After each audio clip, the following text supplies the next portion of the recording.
पिताजी के हाथ के निशान। पिताजी बूढ़े हो गए थे और चलते समय दीवार का सहारा लेते थे। नतीजन दीवारें जहां भी छूती थी वहीं रंग उड़ जाता था और दीवारों पर उनके अंगुलियों के निशान पड़ जाते थे। मेरी पत्नी ये देखती और अक्सर गंदी दिखने वाली दीवारों के बारे में शिकायत करती। एक दिन उन्हें सिर दर्द हो रहा था, इसलिए उन्होंने अपने सिर पर थोड़ा तेल मालिश किया, इसलिए चलते समय दीवारों पर तेल के दाग लग गए। मेरी पत्नी ये देखकर मुझ पर चिल्लाई और मैं भी अपने पिता पर चिल्लाया और उनसे बदतमीजी से बात की। उन्हें सलाह दी कि वे चलते समय दीवारों को न छुए। वे दुखी लग रहे थे। मुझे भी अपने व्यवहार पर शर्म आ रही थी, लेकिन मैंने उनसे कुछ नहीं कहा।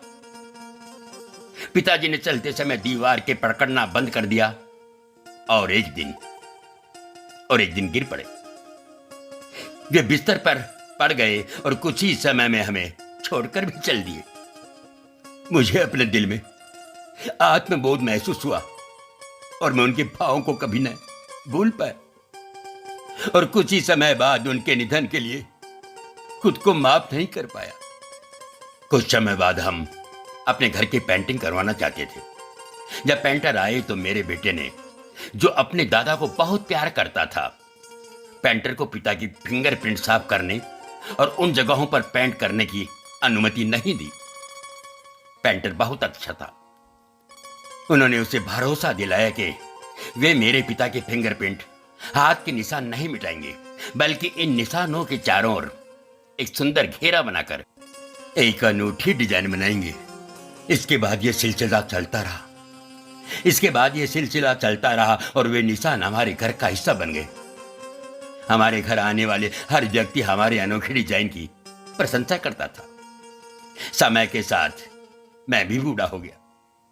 अब मुझे चलने के लिए दीवार के सहारे की जरूरत थी। एक दिन चलते समय मुझे अपने पिता से कहे शब्द याद आ गए और मैंने बिना सहारे के चलने की कोशिश की। मेरे बेटे ने यह सब देखा और तुरंत मेरे पास आया और मुझे दीवार का सहारा लेने के लिए कहा, चिंता व्यक्त करते हुए कि बिना सहारे के गिर जाऊंगा। मैंने महसूस किया कि मेरा बेटा मुझे पकड़ रहा था। मेरी पोती तुरंत आगे आई और प्यार से मुझे सहारा देने के लिए अपना हाथ उसके कंधे पर रखने के लिए कहा। मैं लगभग चुपचाप रोने लगा। अगर मैंने अपने पिता के लिए ऐसा ही किया होता तो वे लंबे समय तक जीवित रहते। मेरी पोती मुझे साथ ले गई और सोफे पर बैठा लिया। फिर उसने मुझे दिखाने के लिए अपनी ड्राइंग बुक निकाली। उसकी शिक्षिका ने उसकी ड्राइंग की प्रशंसा की और उसे बेहतरीन टिप्पणियां दी। इसके इस दीवारों पर मेरे पिता के हाथ के निशान का था। इसके नीचे शीर्षक लिखा था, काश हर बच्चा बड़ों से इसी तरह प्यार करता। मैं अपने कमरे में वापस आ गया और अपने पिता से माफी मांगते हुए फूट फूट कर रोने लगा, जो अब इस दुनिया में नहीं थे। हम भी समय के साथ बूढ़े हो जाएंगे। आइए अपने बड़ों का ध्यान रखें और अपने बच्चों को भी यही सिखाएं कि वह व्हाट्सएप पर कहानी बनकर न रह जाएं। यह पोस्ट मैंने अपने सभी जानने वालों को पढ़ने के लिए प्रेषित कर दी है।